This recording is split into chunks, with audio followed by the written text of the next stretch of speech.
All right.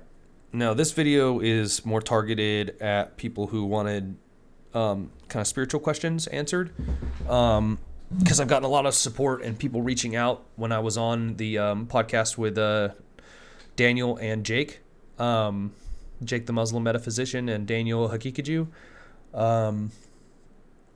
For those who are wondering, I do come from a Christian background. Um, but I'm always open-minded. I always want to investigate the truth claims of any religion, especially ones that seem to be still part of a living tradition. Because I heavily influenced by the writings of Rene Guénon and Julius Evola and some other people of the traditionalist and perennialist school.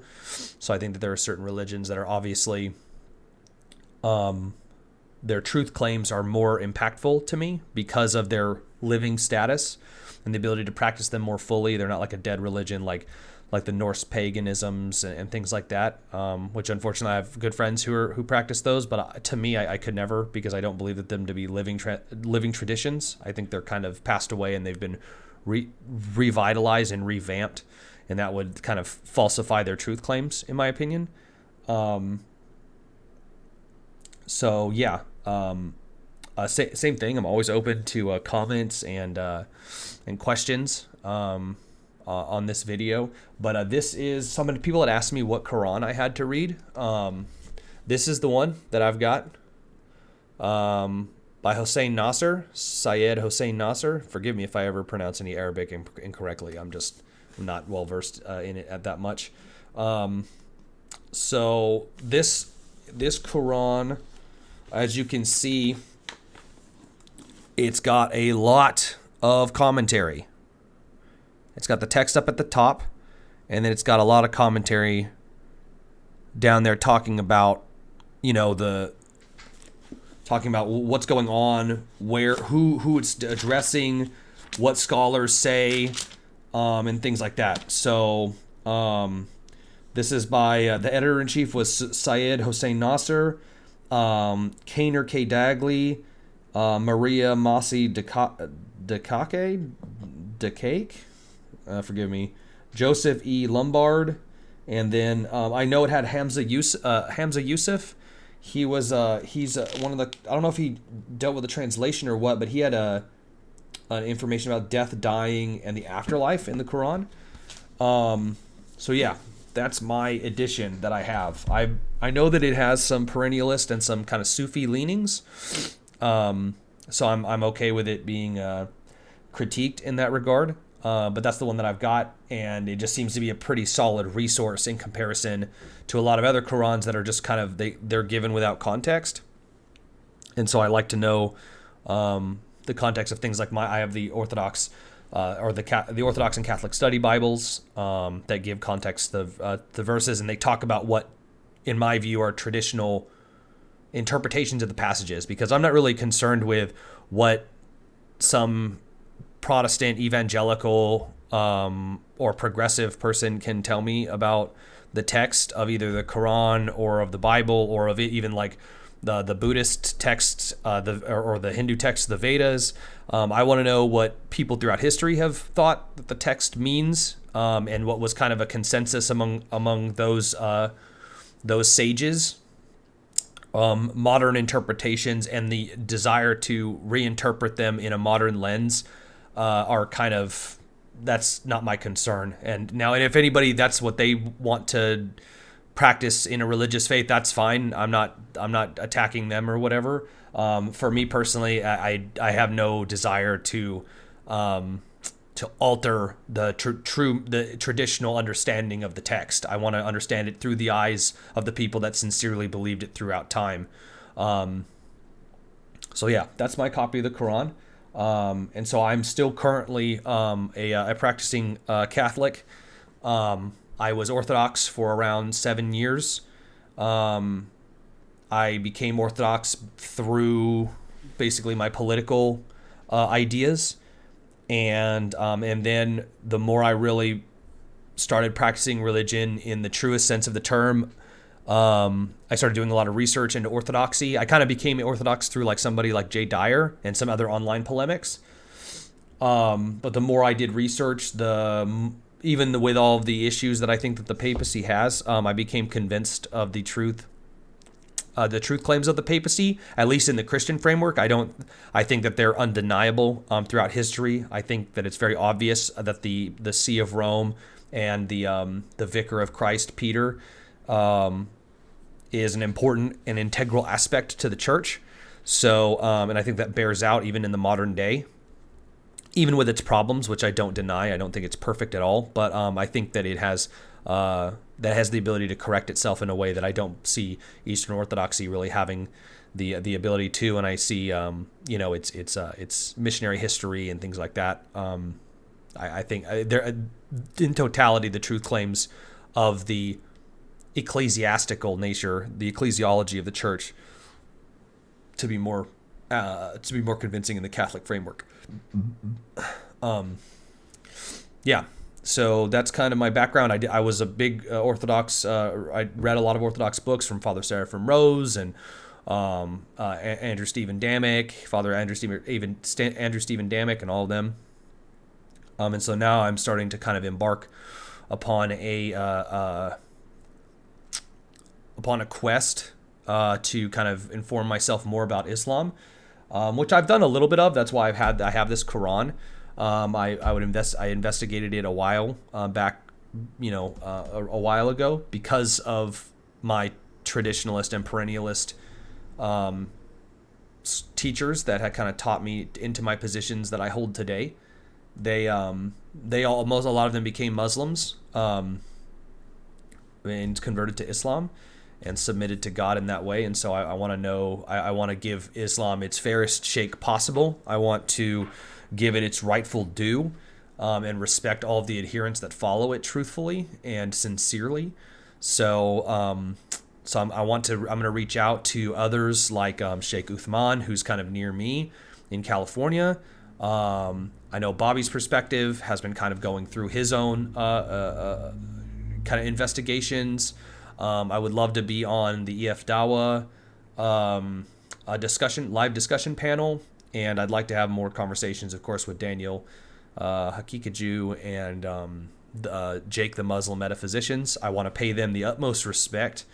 I enjoy those guys' company a lot, and I enjoy their content, and I have no ill will towards any of them. It's funny because the only... all I got was encouragement, by being, even though I was a Christian and I was on the podcast with Jake and Daniel, just the fact that I was there sincerely listening, all I got was positivity from the Muslim community. And I'm so thankful for that, and bless you guys for that. God bless all of you for that. That was an amazing reception. The only thing is that, like, the only people who were vitriolic or hateful in the comments were Christians. And I am a Christian. I'm just talking to people about things, and it's like I get called low IQ, and I get told I don't know anything about the Trinity, and just insulted viciously on the internet for no reason, when all I was being was sincere. If any other fellow Christian wants to come on here and discuss with me and educate me on things I'm uneducated on, of course I welcome that, bros. Like, stop throwing hate at your own kind, man.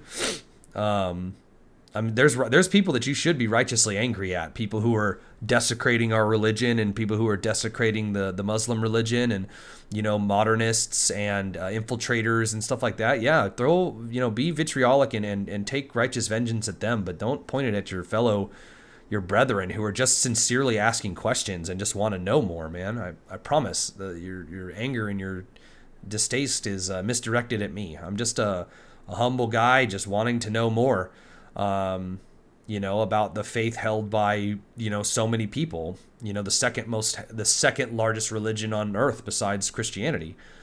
So, and to do it from the mouths of the believers, not to do it just on my own accord, because I don't speak Arabic. All I can do is really rely on translators and rely on people who practice it and then who know English, who are bilingual and stuff like that, who can educate me on it. So there is that barrier for me. So Just don't fling insults at me, man. As you guys can see from my other videos, I'm a damaged person. I got harmed by either COVID or the vaccine. I have mental issues, mental health issues because of that now. And all I want is just to be brotherly and to kind of find fellowship through the storm. That's it. I have a family that I was supporting, and I got knocked off my horse, and now I have trouble supporting them. So, luckily my wife was able to, resecure a job, and she's able to take that role temporarily while I recover. Thank God for that. But, I don't have anything to hide or anything to puff myself up like I act like I'm some type of savant genius or some type of guy who's got it all together. My life fell apart about a year ago. So this is all I've got. This community is all that I've got. And I just want to treat it with as much respect as a lot of them have treated me. And I think that it deserves, and the respect that I think it deserves, because people who are sincere in their belief and who are honest and good, upstanding, moral people deserve the utmost respect, regardless of whatever background they come from. And, I don't want any more, vitriol. So I want to speak that plainly. So I am going to reach out to those other creators and stuff like that. And if anybody knows, if anybody has any lines to them that I don't have necessarily, because I'll comment on Bobby's videos, or I'll comment on Sheikh Uthman's videos, or Imam Tom's videos, EF Dawa. I'll comment on theirs and see if I can get lines out. So I look forward to seeing to being a part of more of those channels and stuff like that. And then if you guys have any reading material that you guys want me to look through and to read through and then to comment on, I'll be happy to do it. In my live stream last night, one of the guys was saying, just please don't become a React channel. And trust me, that's not my intention here. I don't want to just react to content. I want to have discussions. I want to talk with other fellow seekers, and I want to move forward that way. So forgive me, my time is limited currently. That'll be freed up after we get through this weekend with the funeral, and things kind of slow down. But as of right now, it's a little bit restricted. So, yeah, that's it as far as the spiritual side of things. Because basically, I've got kind of like two communities, right? I have the spiritual aspect that, since I was on that that stream, that have kind of come to my channel and kind of started asking me questions and have been praying for me and stuff like that. And then I have my fellow sufferers, co-sufferers in the ALS/BFS fears. So benign fasciculation syndrome for those who are unaware. So I will do my best to serve both of those communities equally. And I apologize if I offend anybody of either community with anything that I talk about on either side. Like I said, I'm here to be talked with. I'm here to be not to be shouted at. I'm here to be, I don't know, man. I'm just here to be open and to be transparent, to be honest. That's what I think this whole thing's about. This whole YouTube channel is about. I made this YouTube channel initially because I thought I was dying, and so I wanted to chronologue my life. But this is part of my life. So my kind of spiritual beliefs and stuff like that. And I'm a sincere person. I'm not trying to deceive anybody. I'm not trying to insult anybody. I just want to have legitimate discussions. So have mercy on me, from whatever your background is, whether it's Christian, Muslim, Buddhist, Hindu, Vedantic background, whatever it is, neo-pagan, whatever any of your backgrounds are, just have mercy on me, because I'm just a guy who got pretty messed up, unfortunately, and is just wants to figure things out. So, God willing, I hope all of you that watch this are in good health and your families are in good health, and pray for me as you pray for them, for the health of my family and for our well-being. So I hope to see you guys again. I'll be live streaming on this channel, and kind of give me some feedback and let me know what kind of ways you want me to take the channel. I'll try to take everybody's recommendations into account, and try to foster it in a way that's productive for both me spiritually and for all of you guys. So thank you for all the people who are currently praying for me. God bless you for that. And I hope that I continue to get better in the ways that I have seemed to get a little bit better.